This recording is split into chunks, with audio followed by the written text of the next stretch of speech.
Salut les amis et bienvenue dans votre rendez-vous foot sur tendanceouest.com et sur Tendance Ouest. Chaque semaine, vous avez rendez-vous avec tout le ballon rond en Normandie, le Stade Malherbe de Caen et le HAC en Ligue 2 évidemment, mais aussi, et ce sera plus que jamais le cas dans cette émission, avec le foot en région, le foot régional. On ira voir notamment du côté de la Seine-Maritime. Est-ce que le département de Seine-Maritime, après son élection de district, est en chasse de la Ligue de Normandie? Vos questions et bien des réponses avec nos spécialistes aujourd'hui, des spécialistes qui ont suivi aussi les matchs du Havre et de soit régalé loin s'en faut dans la dernière journée de nos deux équipes professionnelles. On va débriefer tout ça avec notre coach qui est de retour. Bonjour Johan Gallon. Bonjour à tous. Bonjour à vous Marc Obo du Courrier Cauchois. Bonjour tout le monde. Et bonjour à vous Christophe Lécuyer d'RMC Sport. Salut Sylvain, bonjour à tous. Bon, messieurs, on va rentrer dans le vif du sujet. La semaine passée, on a commencé par le HAC. Cette semaine, on commence par le Stade Malherbe. Et je me tourne vers vous, Christophe Lécuyer. On l'a commenté, chacun pour nos médias, ce camp Chambly. Tristesse, on ne va pas se mentir, en termes de jeu. Tristesse en termes de score. Votre analyse, est-ce qu'elle est tout bonne dans la même que Pascal Dupré? Est-ce que Caen aurait dû perdre ce match, selon vous? Aurait dû, je ne sais pas, aurait pu, certainement, effectivement. Ça faisait honnêtement bien longtemps qu'on n'avait pas assisté, je crois, à un match aussi insipide à Dornano. Il a fallu quasiment un but contre son camp d'un Camblisien pour qu'on ait un frémissement ou qu'on puisse penser assister à un but, parce que c'était assez tristouné. Maintenant, je crois que ça nous a rappelé aussi que la Ligue 2, c'était parfois ça.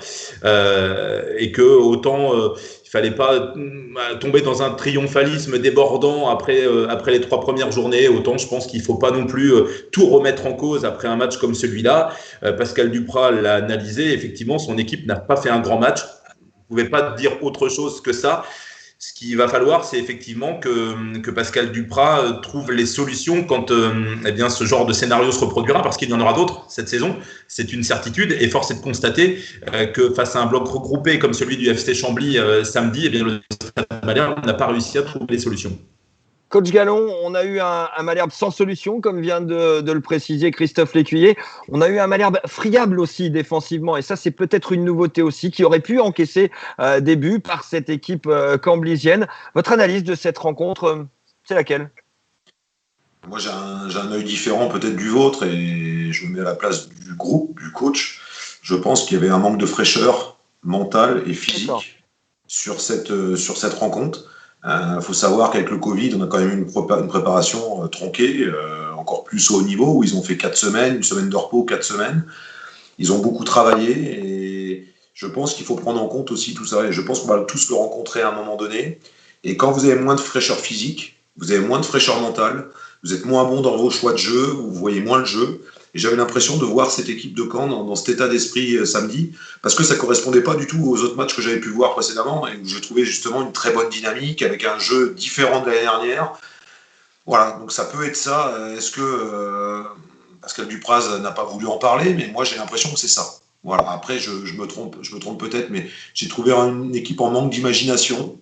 Et puis, vous avez pu le dire, assez friable sur les phases de transition, parce que quand vous jouez contre un bloc bas comme Chambly, il faut faire le jeu. Quand on n'avait pas les moyens de faire le jeu sur ce match, et à quoi vous pouvez vous exposer, c'est la transition et à la récup, cette équipe de Chambly qui se projette très vite vers l'avant et qui peut vous inquiéter. Et je pense que Chambly n'était pas loin de réaliser un grand coup à Dornano samedi.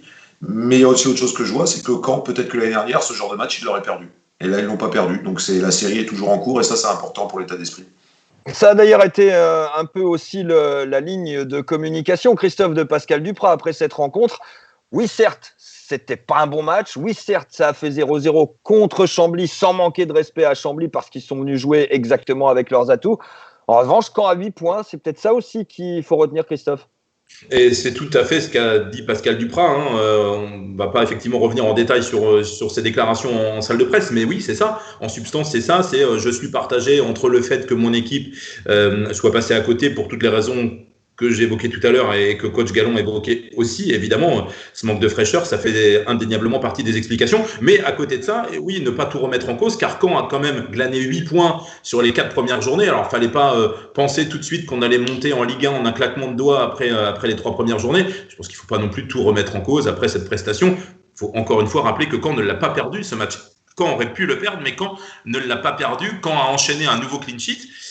Même si les Canets, on l'a dit, ont été un peu plus friables sur cette rencontre, ils n'ont pas pris de but, les Canets, et voilà, la dynamique comptable est quand même intéressante pour le Stade Malherbe. C'est important pour vous, ça, coach, en tant que coach, justement, que consultant. Est-ce que vous avez un œil extrêmement précis et pointu sur le fait que Caen n'a toujours pas encaissé de but en 4 journées? Est-ce que c'est un ingrédient essentiel selon vous?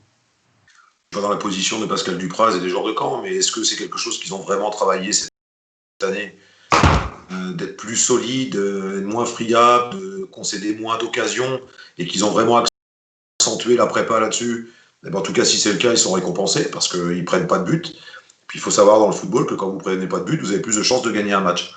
Après, chacun sa philosophie. Moi, je pars de notre principe, c'est que j'ai toujours envie de marquer un but de plus que l'adversaire.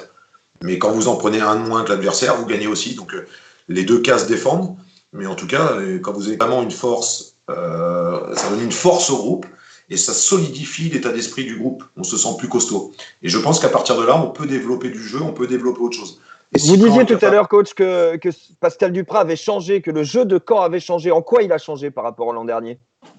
Sur ce match-là, on n'a pas trop d'enseignements à en tirer, mais sur le dernier match qui était à domicile, j'ai trouvé une équipe qui était capable d'avoir un peu plus la possession, qui était capable de chercher des équilibres, répéter des passes, une équipe qui avait envie de maîtriser le jeu et le jeu et avoir un peu plus la possession que l'année dernière. On était très souvent sur la transition, avec du jeu rapide vers l'avant, des ballons perdus, et on n'avait pas ces temps de possession qui nous permettent déjà de se rassurer techniquement, de trouver le déséquilibre et de faire courir l'adversaire. Et j'ai trouvé ça déjà beaucoup mieux. Voilà. Alors, est-ce que c'est parce qu'il y a un an de vécu? Est-ce que c'est parce que l'année dernière, il était quand même dans l'état d'urgence de vite prendre des points pour rétablir un niveau où on se sent un peu plus tranquille, dans des eaux tranquilles, et que cette année, il impose vraiment autre chose. Mais je trouve un Stade Malherbe différent. Un, ils ne prennent pas de but. Deux, ils sont capables de faire du jeu. Et sur ce match-là, ça arrive. Des fois, vous êtes moins performant. Mais ce qui est moins inquiétant, c'est que c'est une performance collective. Et j'ai trouvé plusieurs joueurs en dessous. Donc ça se rapproche peut-être de ce que je vous expliquais tout à l'heure. Peut-être qu'il y a un coup de moins bien dû à la préparation, à cet effet Covid. Mais c'est quelque chose, quand vous êtes coach, qui est tout à fait normal. Et ça, il faut le comprendre. Et dans ces moments-là, il faut protéger vos joueurs et surtout pas les attaquer parce que je pense qu'ils ont essayé de faire le mieux possible. C'est d'ailleurs ce qu'a très bien fait Pascal Dupraz en salle de presse, effectivement. Christophe Lécuyer d'RMC Sport. Prochain test du côté de Valenciennes à l'extérieur. Alors là, on sort d'une équipe face à Chambly et face à Rodez, à peu près le même style d'équipe, des équipes qui sont montées l'an passé, qui doivent confirmer cette année, qui ont des atouts assez différents que ceux que va probablement exposer Valenciennes samedi prochain dans son antre à domicile avec une vraie envie de l'emporter pour les nordistes. Est-ce que c'est, selon vous, le premier gros test à l'extérieur pour Caen cette saison? C'est un vrai test en tous les cas, c'est sûr. Moi, je pense aussi que ça va sûrement mieux convenir à cette équipe du Stade Malherbe que ce qu'a pu proposer le FC Chambly le week-end dernier. Et puis, voilà, Valenciennes, ça a aussi une connotation de Ligue 1. C'est un ex-club de Ligue 1. C'est un club qui va vouloir jouer à son domicile, vous l'avez dit fort justement. Un impératif de résultat. Je crois qu'ils sont 8e, les Valenciennois. Donc, au niveau des temps de passage, ça va, mais il faut pas perdre de temps non plus. Et puis, oui, on attend un petit peu les Canets parce qu'effectivement, il y a eu un petit peu cette incompréhension de Pascal Dupraz lui-même sur la prestation livrée face à Chambly. Donc, on a envie de voir si effectivement c'était peut-être juste un coup de moins bien, s'il y avait un manque de fraîcheur, ce qui est encore une fois très probable. On va voir effectivement si ça se répète ou si tout de suite les Canets reviennent dans le ton face encore une fois à une équipe qui fera partie des équipes sur lesquelles il faudra compter cette saison, je pense. Coach Gallon, justement, qu'est-ce qu'il va falloir faire cette semaine pour réagir? Il faut vite passer à autre chose. Voilà, il ne faut pas s'arrêter. Il y a des moments où vous arrêtez sur ce que vous faites de mal et vous mettez vraiment le doigt dessus et vous travaillez. Et puis il y a des moments où il faut vite passer à autre chose et repartir sur ce que vous faisiez de bien. Voilà, donc ça dépend des moments de la saison. Mais en l'occurrence, la chose est sûre, c'est qu'il faut de la fraîcheur. Parce que pour connaître un peu le coach de Valenciennes, parce que j'ai joué avec lui et puis je connais un peu le personnage, il va falloir répondre fort dans l'intensité. Parce que Valenciennes va mettre beaucoup d'intensité. C'est un coach qui aime l'intensité, qui aime le duel. Et je pense que ça risque peut-être d'être un match très âpre. Moi, je vois un match avec beaucoup de duels et l'équipe utilisera mieux le ballon, qui arrivera à gérer ses temps de possession, arriver à trouver Je vois pas un match fou. Je vois juste il va falloir que Caen passe un cap. Et c'est pour ça que ça me rassure par rapport, pas à la dernière prestation, mais avant, d'être capable d'avoir un peu plus sa possession. Parce que ça risque d'être un match un peu foufou et avec beaucoup de duels, je pense. Alors, il y a un joueur qu'on attend aussi au virage et il a été un peu le centre de l'actualité dans ce match face à Chambly et plus largement sur le début de saison, c'est Jesse Deminguet. Alors, vous parliez tout à l'heure de possession, coach Gallon, vous aussi, Christophe Lécuyer. Est-ce qu'il ne possède pas un peu trop la balle, Jesse Deminguet, quand il l'a, on a la sensation, soit il n'a pas la confiance, soit il la garde de trop. C'est quoi votre analyse, coach, là-dessus? Je pense qu'il y a plusieurs facteurs et ça, faut être dans la tête de Jesse Deminguet. Jesse Deminguet, il a quand même fait l'année dernière, je pense, ça a été celui qui a fait la meilleure saison au Stade Malherbe. Je pense qu'il est sollicité. Je pense qu'il se pose beaucoup de questions. Et j'ai pas l'impression de voir le Jesse qui était le joueur important l'année dernière où beaucoup de ballons passaient par lui. J'ai l'impression que je vois un joueur qui est un peu intrigué, qui a envie de bien faire parce que c'est un très bon garçon. Mais je sens pas un joueur libre dans sa tête. Et forcément, qu'on le retrouve moins libre dans son jeu, avec plus de déchets qu'à son habitude. C'est comme tout à l'heure, quand je vous donne des explications, c'est un ressenti. Mais c'est vrai que. Ou alors est-ce qu'il se met une forte responsabilité? On lui a donné une forte responsabilité de faire le jeu et qui, dans ce début de saison, c'est un peu plus dur pour lui. Mais il y a quelque chose qui dépasse uniquement le terrain, je pense. Alors ça, c'est pour l'analyse de Jesse Deminguet. On a à l'inverse Anthony Gonzalez qu'on n'avait pas vu performant comme lors des 2 derniers matchs depuis bien côté du Stade Malherbe. Est-ce que ne plus avoir le brassard de capitaine pour Anthony Gonzalez n'est pas un poids en moins, selon vous, Christophe, peut-être? Ouais, bah, je rejoins le coach. Vous savez, c'est une question de pression là-dedans. Et Jesse, c'est aussi ça. L'année dernière, effectivement, il n'avait pas cette pression sur les épaules qu'il peut avoir cette année. Et ça vaut aussi pour Anthony Gonçalves. Le fait de ne plus l'avoir le libère peut-être inconsciemment. Je ne sais pas. Ce sont des explications. Encore une fois, on n'est pas non plus dans la tête des joueurs, mais je pense que la confiance joue. Oui, mais de là à transformer de la sorte leur prestation d'un sens et de l'autre, pour du coup, il y a forcément un facteur. Ouais, et je pense que le facteur confiance joue pour beaucoup. On va pas s'enflammer sur Anthony Gonçalves, mais on va pas non plus s'alarmer pour Jesse Deminguet. Je pense que ça va repartir. Il faut que il retrouve un peu cette réussite aussi qu'il avait sur les coups de pied arrêtés. Faut peut-être un petit but qui soit l'élément déclencheur. Faut que ses partenaires arrivent à le trouver au bon moment. Et puis il faut que effectivement l'équipe a moins joué aussi samedi dernier contre Chambly. On sait que Jesse a aussi besoin d'une équipe qui joue autour de lui pour arriver à se mettre en valeur. Donc encore une fois, on n'est qu'au début de la saison. On va pas s'enflammer sur ceux qui vont très bien, même si on peut s'en satisfaire, et on va pas non plus déjà mettre au pilori ceux qui vont un petit peu moins bien. Je crois qu'il faut un petit peu du temps pour que chacun arrive à trouver son rythme. Trouver du rythme, il va falloir aussi que ce soit le cas pour les nouveaux, à commencer par Johan Cour qui a débarqué libre depuis Brest il y a quelques jours de cela du côté du stade Michel Dornano. Alexandre Mendy, le Bordelais, devrait suivre dans très peu de temps. Alors on parle de plus en plus d'un jeune défenseur russe qui serait pour du coup plus lui un pari, des informations confirmées et affirmées notamment par Olivier Piqueux au micro de nos confrères de la chaîne Téléfoot. C'était dimanche matin. Messieurs, le mercato il reste encore une quinzaine de jours du côté du Stade Malherbe de Caen. Jeudi, on passe à la DNCG avec le nouveau projet Octree Capton en ligne de mire. Est-ce que, tout simplement, coach Gallon, est-ce que ça va changer quelque chose dans les 15 derniers jours du mercato canet de passer devant la DNCG, de très probablement voir la mise en encadrement de masse salariale levée? Est-ce que ça va changer des choses selon vous? Je pense que ça va changer beaucoup de choses parce que moi, je lis, j'entends, j'écoute. Caen est en train de recruter. Alors qu'il faut, on dit que Caen aujourd'hui vit comme un club de Ligue 1. Donc c'est qu'il va falloir qu'il se passe quelque chose. Là, on amène des plus-values parce qu'en plus, je pense que les recrues Cour, en effet, est une bonne recrue. Donc ça, c'est très très bien. Mais il va être obligatoirement, il va y avoir des départs. Il y en a 6 d'annoncés sur le départ aussi, dans différents clubs. Après, 6 sur le départ. Ok, mais si vous perdez quand même des piliers de votre équipe, attention. Donc parce que qu'est-ce qui va partir? C'est sûrement des gros salaires. Vous n'allez pas faire partir des petits salaires des jeunes à tout prix, qui sont des premiers contrats qui coûtent pas cher au club. Donc qu'est-ce qui va se passer aujourd'hui? Je sais pas trop, mais il va se passer quelque chose. Et est-ce que Jesse Deminguet dans la bascule? Je sais pas. Donc pour étayer un peu mes propos de tout à l'heure. Et on sait les gros salaires du club aujourd'hui. Mais c'est pour ça que Pascal Dupraz doit se poser beaucoup de questions entre les arrivées, les joueurs qui doivent partir. Peut-être que l'équipe dans un mois, ça sera même pas du tout la même qu'on a aujourd'hui. Donc, faut Mais être... on l'avait déjà dit, ça, Christophe Lécuyer d'RMC Sport. On avait déjà dit l'équipe de la première journée ne sera absolument pas la même que celle de la 7e journée. On a la sensation que dans les 15 derniers jours de Mercato, on se dirige vers ça du côté du Stade Malherbe.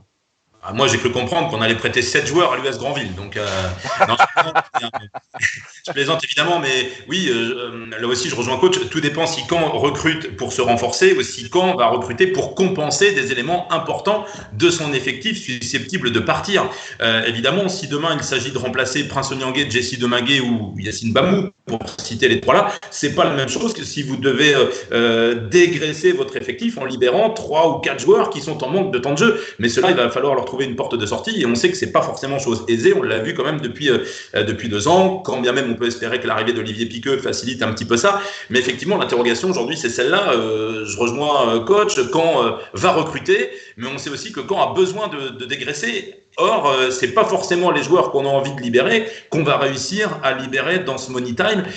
Donc effectivement, si demain les recrues compensent des joueurs importants de votre effectif aujourd'hui, Jessie Deminguet, Prince Onyangé et Yacine Bamou, c'est 3 joueurs qui sont titulaires le week-end dernier. Donc effectivement, ceux-là, ils sont pas partis. On a bien compris que la volonté des dirigeants et du coach, c'était de les garder. Il a été assez clair, en tout cas sur Yacine Bamou et sur Jessie Deminguet. Mais est-ce que ça va se passer comme ça dans les faits dans les jours prochains? La question, elle est là. Est-ce que c'est un premier test, un premier point de passage important pour Olivier Piqueux et la nouvelle direction, Christophe? Bah oui, inévitablement. Oui, parce que c'est vrai qu'on a pas mal pensé Johan Nödlin. Enfin voilà, il a pas forcément été épargné par les critiques. Alors sans tout lui remettre évidemment sur le dos, mais quand vous êtes directeur sportif, bah, évidemment vous êtes jugé avant tout quand même sur votre capacité à recruter. Hein. Voilà. Et à construire un effectif et à trouver des portes de sortie pour ceux que vous souhaitez libérer. Alors effectivement, tout ne lui incombe pas, mais c'est vrai que l'été dernier a été assez compliqué pour plein de raisons. Cette fois, Johan Nödlin est toujours là. Il va travailler en plus avec Olivier Piqueux, qu'il connaît très bien, puisque les 2 hommes ont collaboré ensemble au SCO d'Angers. Évidemment, on va voir si effectivement ceux à qui on n'a pas réussi à trouver de porte de sortie jusqu'à présent, eh bien si demain on réussit à leur trouver un projet pour alléger justement donc cet effectif et en même temps cette masse salariale, ce qui facilitera d'autant plus évidemment la capacité du club à recruter. C'est déjà un premier test, oui, pour Olivier Piqueux, c'est sûr. On verra ce que cela va donner ces 15 prochains jours de Mercato, les 15 derniers de ce anormalement long dans une anormale période Mercato estivale pour le Stade Malherbe de Caen. On va voir aussi ce que cela va donner. N'oubliez pas et notez sur vos tablettes supporters du Stade Malherbe. C'est samedi soir, 19h, Valenciennes, Stade Malherbe de Caen. On passe la Seine, on passe le pont de Normandie. On va rejoindre Marc Obo pour parler du hack, évidemment, avec Christophe Lécuyer, avec le coach aussi, parce que les Havrais, ils n'ont pas connu une bien meilleure soirée. Disons qu'ils ont, eux, encaissé le but. Oui, voilà, parce qu'il y a eu des fêtes, mais il y a eu un but d'écart. Il y a eu également un carton rouge, comme à Caen. C'était pas un grand match, c'était pas une grande soirée, et c'est loin d'être un grand résultat face à Niort, Marc. Oui, pourtant, ça avait bien débuté. Hein. La première mi-temps, moi j'ai bien aimé la première mi-temps. On a été même enchanté de voir 2 excentrés, Cornet et Alioui. Ils permutaient, hein, une fois c'était à gauche, une fois c'était à droite, mais honnêtement, c'est la première fois depuis très longtemps qu'on n'avait pas vu des joueurs au Havre autant provoquer. D'habitude, ils aiment bien faire circuler le ballon, mais il manquait des joueurs qui percutent, qui dribblent, qui tentent. Là, Cornet et Alioui, c'était plaisant, ils tentaient. Il y a eu une super occasion pour Jean-Pascal Fontaine, justement, qui venait de la droite, et il centre et tout. Et puis, de manière, mais on n'arrive pas à l'expliquer, la deuxième période, on les a pas reconnus, quoi. Ils ont été méconnaissables. Et on se demandait si c'était pas la même équipe qui était sur première mi-temps et en deuxième mi-temps, c'est pas possible. Et puis après, l'on peut reproduire, je vais revenir avec vous Marc dans quelques instants, mais là ça m'interpelle parce que coach Gallon il y a quelques instants pour le cas du Stade Malherbe nous expliquait qu'il n'avait pas reconnu certains joueurs sur le plan athlétique. Est-ce que c'est pas là qu'est l'explication de la chute du Havre en deuxième mi-temps face à Niort, coach? L'aspect physique, pareil, même système, même moment. Mais bien sûr, que ça soit de toute façon, que ça soit au niveau en professionnel ou en amateur. Moi, je contre Caen samedi avec des joueurs plus de jambes à la mi-temps. Pour certains, on s'est même posé des questions, pas très bien, mal de tête. On ne sait pas ce qui se passe. C'est pour ça, des fois, on a une analyse extérieure, mais on ne sait pas ce qui se passe à l'intérieur du groupe. On ne sait pas l'état athlétique des joueurs, on ne sait pas plein de choses. Donc, c'est sûr que parfois, vous ne savez pas pourquoi, vous perdez le fil conducteur en 15 minutes, alors que les 15 minutes sont faits pour donner des consignes supplémentaires, pour essayer de gommer les défauts, essayer de trouver les solutions, et puis vous rattaquez la mi-temps, et puis vous sentez votre équipe, elle a moins de jus, elle est moins vive, elle est moins dans la compréhension. Donc ça peut aller vite. Par contre, pour répondre à ce que tu viens de dire, aujourd'hui, pourquoi on voit des joueurs un peu avec une animation différente, c'est que je pense que le fait que Le Havre ait perdu certains joueurs très importants de son équipe, ça permet à d'autres joueurs de se libérer et de devenir des joueurs un peu plus importants. Et en tout cas, leurs 2 joueurs excentrés, c'est des joueurs aujourd'hui qu'on leur fait confiance, ils sont libérés parce qu'il n'y a pas la pression peut-être de ces autres joueurs qui étaient des piliers de l'équipe et qui, eux, voulaient jouer d'une certaine façon. Mais c'est pour ça que c'est les 2 recrues, Marc, effectivement. Oui, Alioui et Cornet, c'est 2 recrues. Ouais. Les 2 recrues. Mais après, pour compléter ce que dit Johan, justement, Paul Le Guen, conscient de la situation, il procède à 2 changements et il y a l'expulsion de Bemba qui est juste derrière. Donc justement, il voulait apporter du souffle nouveau et malheureusement, il y a cette 4e expulsion depuis le début de saison de Bemba à la 61e et après, voilà, donc ça a commencé la 2e mi-temps, mais après avec l'expulsion, il se regroupe et puis c'est ce qu'il dit, Paul Le Guen. Il dit, lui, il visait vraiment le 0-0. Il dit, ça aurait été un très bon 0-0 pour nous, quoi. Et puis, malheureusement, il y a ce but là de, j'ai oublié son nom. Aidez-moi. À la 90e. Je vais pas vous aider. Je suis pas très niortais, moi. Je vais pas vous aider. Si. En plus, je l'ai marqué tout à l'heure. Kemen. Excusez-moi. Voilà, Kemen qui marque à la 90e minute. Et voilà. Et peut-être manque de fatigue. Il y a Ben Mohamed qui est à côté du joueur et il monte pas dessus, il bouge pas l'angle. Et Kemen a tout le temps de frapper, d'ajuster sa frappe, et la frappe est magnifique. Je ne sais pas si vous l'avez vu, mais le but est magnifique, en plein sous la barre transversale. Elle est très très belle. Il n'empêche que pour Le Havre, Marc, on est confronté à un nouveau souci. Ça sort d'une belle performance à Guingamp, considéré comme étant un gros du championnat.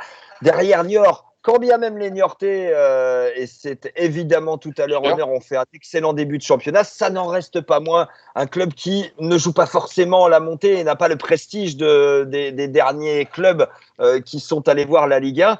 La confirmation l'attendait à domicile. On a l'impression de revivre des scènes que l'on vit depuis des années, Marc. L'année dernière, on avait bien commencé, on était leader au début de saison. Oui, mais les confirmations de... Justement, ça change un peu. Là, on se dit, tiens, on fait un mauvais début de championnat, peut-être qu'ils vont réussir un bon début, une bonne fin de championnat. Non, mais je rigole, mais c'est vrai qu'on est d'accord avec vous, on se pose des questions. Après, Niort est leader. L'année dernière, Niort avait fait un bon début de championnat aussi, et après, ils avaient connu une période. Est-ce que la préparation d'un club de Niort est différente du Havre? Le Havre, peut-être coach. Est-ce que la préparation de Niort peut être différente de celle du HAC, coach? En gros, est-ce que la préparation est différente quand on joue le maintien, quand on joue la montée? Oui, ça peut être complètement différent. Il y a des équipes qui se préparent pour durer sur le long terme, et il y a des équipes qui se préparent pour très vite prendre des points parce qu'ils savent que le championnat va être très long. Donc on peut avoir... alors dans l'ensemble, c'est beaucoup dire ça, mais on essaie de se préparer un peu tous de la même façon. Mais on va peut-être intensifier un peu moins ou mettre moins de volume dans les 15 derniers jours pour avoir plus de peps dès le début du championnat. Alors qu'il y en a d'autres, on va continuer à travailler. Pour moi, aujourd'hui, moi j'ai quelques explications par rapport à moi. On a une préparation de 6 semaines. En fait, c'est beaucoup plus que ça. Pour moi, on dure 7, 8, 9 semaines. On est toujours dans la préparation. Alors qu'il y a des clubs, ils font que 5 semaines pour être prêts dès le premier match du championnat. Donc, je pense que le Havre s'est préparé pour être compétitif tout le championnat. Et Niort s'est sûrement préparé pour prendre des points très rapidement. Maintenant, c'est pareil un peu comme à Caen.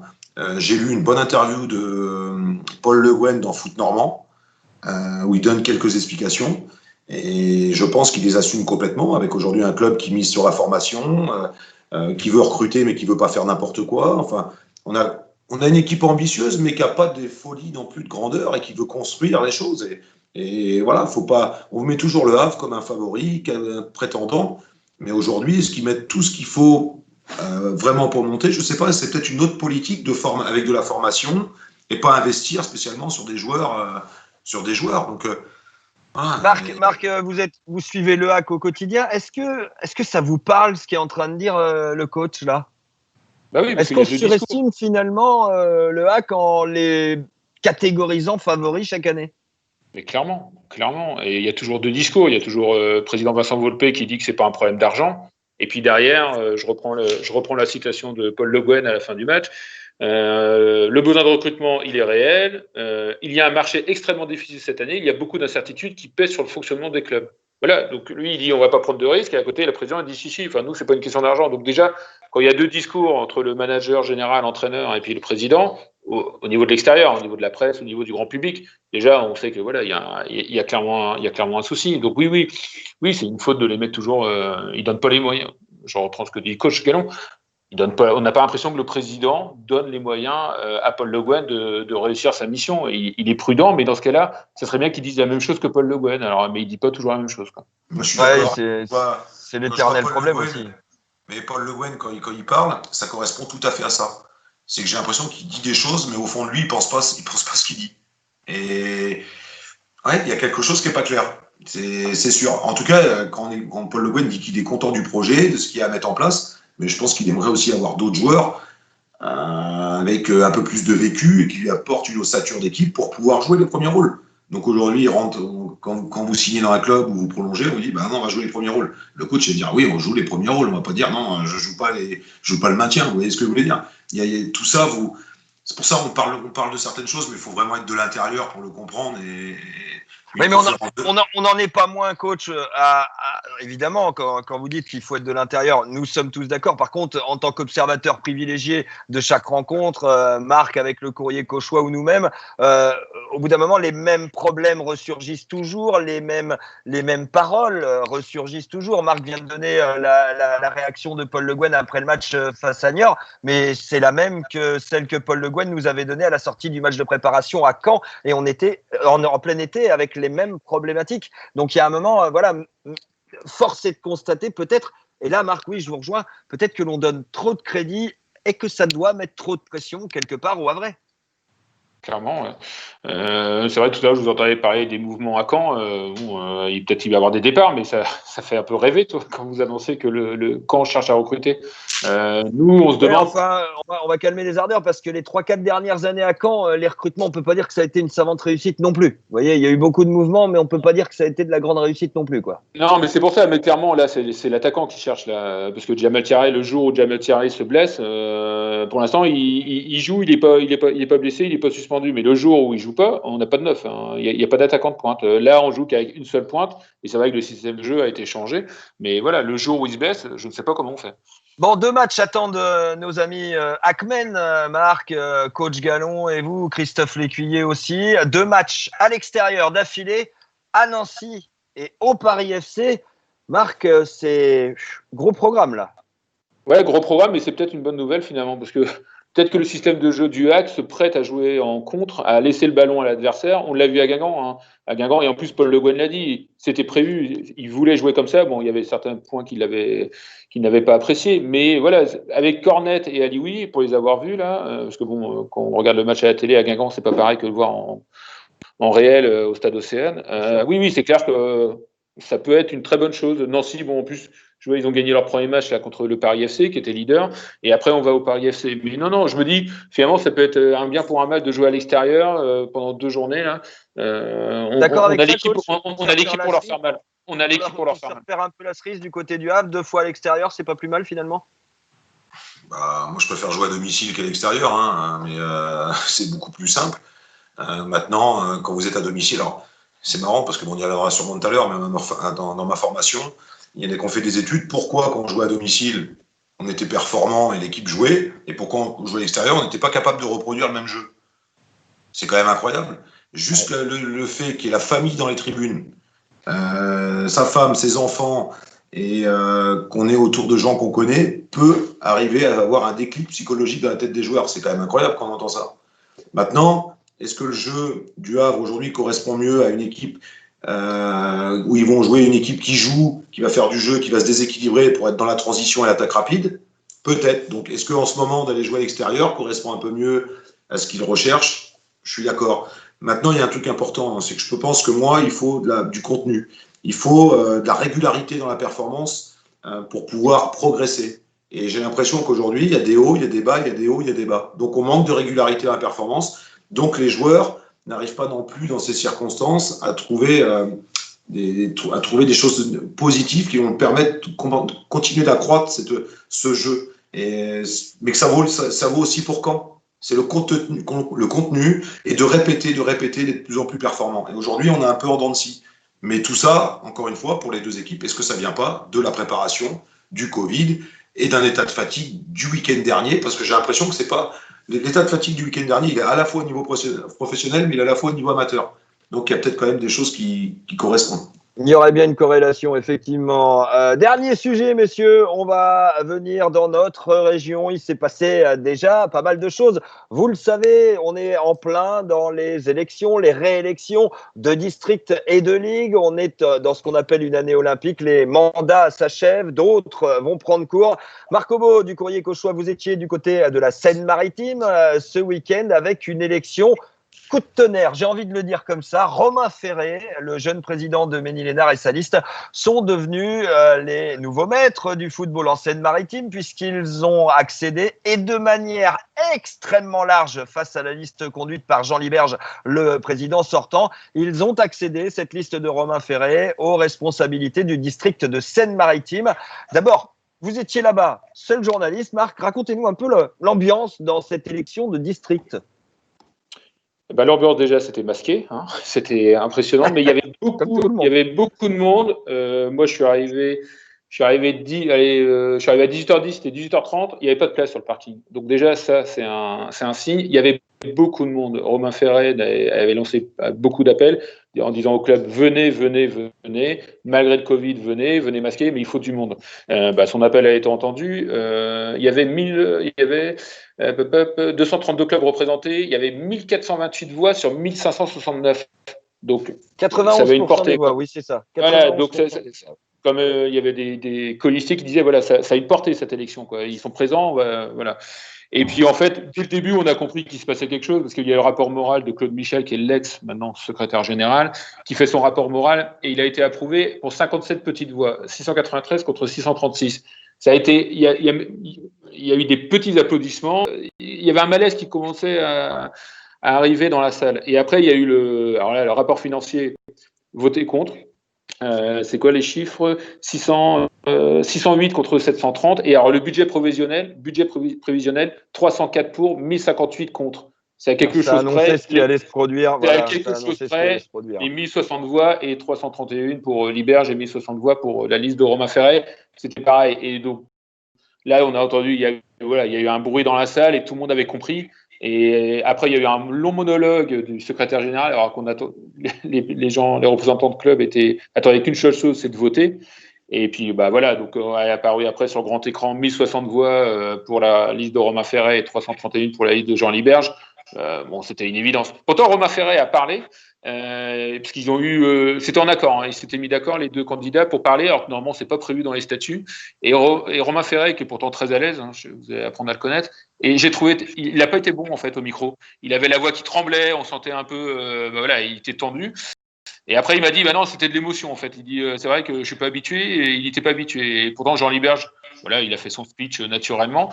Mais voilà, non, les gens quand ils sont à la décision de voter, c'est un vote sanction, hein, clairement, c'est un vote sanction. Il y avait une rupture avec l'instance du district de Seine-Maritime et c'est un vote sanction, clairement. Christophe Lécuyer, RMC Sport, question simple pour vous et on ouvre le débat, messieurs. Vous venez vous y inviter, vous, coach Gallon, si vous le souhaitez. Évidemment, vous, Marc Obo, et vous, Christophe Lécuyer, je commence avec vous. Est-ce que la Seine-Maritime part à la conquête de la Ligue de Normandie face à Pierre Lereste, selon vous? Franchement, j'en sais rien. Honnêtement, j'en sais rien. Ça paraît un peu surréaliste tout ce qui se passe là, quand même en ce moment. Moi, je connais pas Romain Ferré, donc je peux pas le juger. Je suis quand même effectivement surpris du résultat si flagrant parce que effectivement, Marc parlait d'un vote sanction, mais enfin c'est un tel écart, c'est assez incroyable. Après, voilà, c'est la démocratie, il y a deux listes. Après tout, les clubs au moins avaient le choix, ils se sont prononcés, ça c'est très bien. J'espère juste, c'est que la candidature de Romain Ferré, elle ne repose pas juste sur un esprit de vengeance. En fait, j'espère juste que c'est ça, que c'est pas juste parce qu'il a été déçu de sa non-montée, parce que ça, je peux le comprendre. En plus, on était les premiers à dire que c'était terrible pour le Ménil-Lénard. Ça, là-dessus, on est tous d'accord. Mais c'est pas juste ça qui justifie d'aller à la conquête du district de Seine-Maritime aujourd'hui et de la Ligue de football demain. Je pense pas, mais encore une fois, je ne connais pas assez la situation. Maintenant, ça ressemble quand même un peu à ça, parce que je crois mais Marc connaît mieux le dossier que moi, qu'il part avec François Sportello, avec Lionel Chandelier, avec des gens qui étaient quand même déçus de ce qui se passait à la Ligue. Des démissionnaires du bureau directeur de Ligue aujourd'hui. Justement, Marc Obo, Vous répondez à ma question, vous. Est-ce que la Seine-Maritime et Romain Ferré partent en conquête de la Ligue de Normandie face à Pierre Le Resteux? Ils travaillent dessus, clairement. Moi, c'était ma question vendredi soir. La Ligue, maintenant, il me dit on travaille dessus, on cherche un nom. Il cherche un nom. Pour moi, ça ne sera pas Romain Ferré, parce qu'il s'est tellement battu pendant 4 mois pour la présidence. Il sera quand même dans l'équipe. La liste. On peut même pas l'imaginer. Oui, mais ça ne sera pas la tête de liste, c'est ça que je veux dire. Il ne sera pas la tête de liste. Il cherche un nom. Lionel Chandelier, qui était aussi présent, Christophe en a parlé, il était présent. Il a démissionné au mois de mai. Il m'a encore fait écouter l'enregistrement des groupes à 14. Enfin voilà, il a toujours l'enregistrement. Et oui, on sent qu'il y a une dent. Donc oui, il travaille dessus. Après, est-ce qu'ils vont réussir à monter une liste? Parce que c'est très court. Hein. Pour déposer les candidatures, c'est jusqu'au 7 octobre.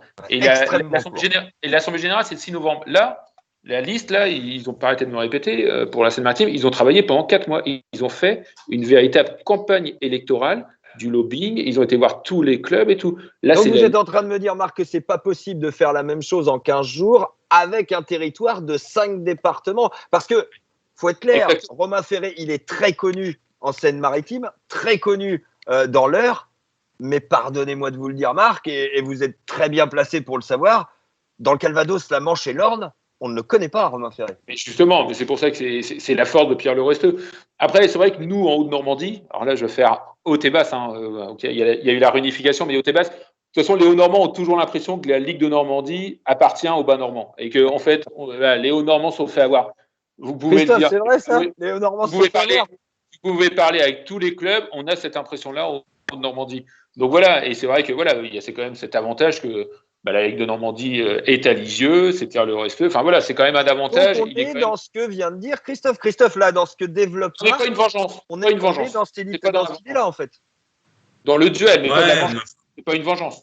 Ça a tellement été bancal d'emblée, cette histoire de fusion, que vous savez, je pense que si à l'époque Jackie Cerveau avait été élu président de la Ligue de Normandie, les Bas-Normands auraient pensé ce que les Hauts-Normands pensent aujourd'hui. Donc quand ça part sur des bases comme ça, encore une fois, franchement, c'est tellement compliqué.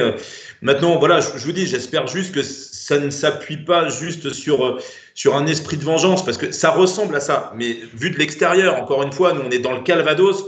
Je pense que si les clubs se sont exprimés avec une telle force, c'est quand même qu'il y avait un vrai malaise en Seine-Maritime, même si on est tous d'accord pour dire que c'est comme dans une campagne électorale, hein, ceux qui votent, ce sont avant tout les mécontents. Hein, ceux qui n'ont pas forcément d'avis, ils restent chez eux. Donc évidemment, c'est souvent les mécontents qui vont voter, donc ça peut expliquer en partie, mais là quand même le résultat est flagrant.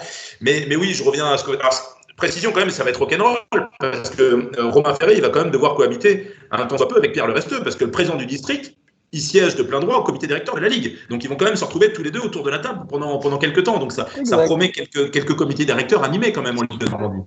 Est-ce qu'ils vont se serrer la main? Parce qu'à Cagny, ils ne sont pas serrés la main, ils ne sont pas salués. Donc ambiance quoi. Très vraiment. Romain Ferré me l'a dit. Il me dit il est pas venu me voir. Je me voyais pas aller le voir non plus. J'ai dit d'accord. Donc ambiance, ça commence bien quoi. L'ambiance est bonne. Ça commence très fort cette campagne électorale de Ligue de Normandie. Évidemment, on la suivra dans cette émission Club Foot, l'émission évidemment de tous les footeux de Normandie. Et on va terminer avec un sujet particulier parce que vous le savez, notre coach Gallon, notre consultant, il vient d'intégrer la formation du BEPF, le seul diplôme en France qui permette d'entraîner en Ligue 1 et Ligue 2. Eh ben, le coach, il a passé sa première semaine de formation. Racontez-nous, allez, en quelques mots, coach, pour finir cette émission, c'est comment la formation pour devenir entraîneur d'une équipe professionnelle? C'est extraordinaire. Voilà, ah ouais, c'est le summum de ce qu'on peut faire dans notre métier. C'est une formation enrichissante à un point où j'ai l'impression que chaque minute, j'étais comme une éponge, j'ai absorbé. On a des formateurs quand vous touchez chaque domaine, parce que vous touchez un domaine assez large, hein, vous touchez au niveau médiatique, vous avez Philippe Bruet pendant 2h30 avec vous. Vous touchez tout ce qui est le leadership, vous avez Monsieur Bélanger qui est maître de conférence dans les plus grandes entreprises multinationales.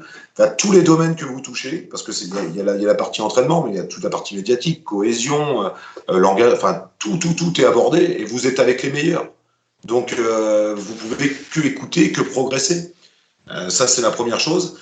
Les parties terrain, quand vous avez Francis Gillot, Lionel Rouxel, on a eu aussi la présence d'Alain Casanova. C'est formidable de partager avec ces gens-là. C'est là que vous apprenez. Vous apprenez aussi au sein de vos collègues, parce que là, j'ai l'impression qu'on est 10, et j'ai l'impression qu'il nous manque un joueur, mais on est une équipe. Donc, on est tous solidaires. on est tous partis dans le même bateau et on est tous prêts à céder. Et je retrouve une cohésion comme si j'étais dans une équipe, avec un état d'esprit remarquable. Est-ce que c'est dur? Oui. Est-ce que c'est très fatigant? Oui. Juste une petite anecdote, quand on passe en pédagogie, c'est-à-dire en action sur le terrain en tant qu'entraîneur, vous passez avec le micro, il y a des haut-parleurs autour du terrain, vous êtes filmé, et vous faites des retours sur les séances de vos collègues. Donc sous PowerPoint, tout ça. Et moi, donc il fallait que je fasse le retour le vendredi matin, et j'ai travaillé jusqu'à 2h30 du matin pour faire le retour de mon collègue. Et à 7h30, j'étais en salle. Et tous les jours, ça s'arrête jamais. Donc voilà, c'est des semaines. Et là, je vous dis même pas le travail que j'ai à faire tous les jours. Mais bon, ça va être ce qu'ils font d'habitude en 14 mois. On va le faire en 9 mois. Dans 15 jours, je suis à Sochaux. Dans un mois, je suis à Standard de Liège. Entre deux, je suis à Clairefontaine. Donc voilà, pour moi, c'est magique. C'est déjà une reconnaissance du milieu. Et ça, c'est important. Et puis, c'est une fierté personnelle et une fierté pour ma famille. Voilà, il y a tellement de gens qui ont cru en moi que... Voilà, mais c'est juste là. J'ai beaucoup d'humilité par rapport à ce qui m'arrive. Mais ça me donne encore plus dans notre métier, on dit la dalle. Et puis, j'espère que les portes s'ouvriront un jour, ou peut-être pas, mais en tout cas, j'y suis. Et quand on a un parcours de vie comme le mien, parce que personne n'est au courant de trop, c'est quelque chose de fabuleux. J'ai été chercher quelque chose que peu de personnes pensaient que j'étais capable d'aller chercher. Alors, voilà, en tout cas, maintenant, il y aura juste à la faire, cette formation. 955 heures, c'est ça? Ça fait quand même pas mal de semaines d'ici la fin de saison. Vous viendrez nous les raconter, évidemment, parce que dans les semaines où vous ne serez pas au Standard de Liège ou à Sochaux, vous serez avec nous dans cette émission Club Foot. On vous remercie, en tout cas, vous, coach Gallon, évidemment, et puis vous, Marc Obo, on se dit à très vite, évidemment, dans cette émission. Christophe Lécuyer d'RMC Sport, merci beaucoup aussi à vous d'être venu débattre du Stade Malherbe, du foot en région et du HAC. On se dit très belle semaine et à la semaine prochaine pour de nouvelles aventures en ballon rond en Normandie. Salut!